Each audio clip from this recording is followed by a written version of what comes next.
Sequence 49, shot 1, take 1. Out ID, and 3, 2, 1. Action! Joey, okay naman kayo ni Denise, di ba? Oo. Napansin ko lang kasi na parang tumahimik yung bata. Wala yun. Napasigaw lang ako kanina. Sinigaw mo yung bata? Napasigaw, parang ganon. Saka si Denise naman yung may kasalanan eh. Nabasa niya yung laptop ko kaya nasira. Paano naman yun nabasa yung laptop mo? Nasagi niya yung baso, katabi ng laptop ko, hindi nabasa. O yun na nga. Dapat kasi hindi mo nilagay yung laptop mo doon. Sinigurado mo na ilagay siya doon sa lugar na hindi siya mababasa, di ba? Para... Siya na ngayon nakasira eh, bakit parang kasalanan ko?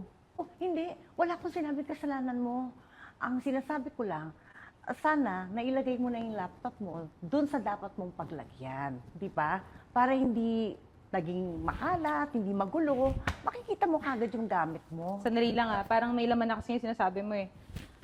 Akala mo hindi ko napapansin, pinapakailaman mo yung mga gamit ko dito sa bahay. Joey, anak, gusto ko lang makatulong, ha? Anak, tulong? Oo, sige.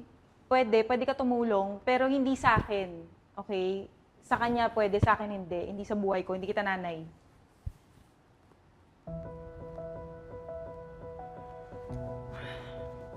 Oh, saan ka pupunta? I-text mo na lang ako kung may kailangan ka lalo na pagdating mo sa bata. Uuwi na ako. God bless, ha?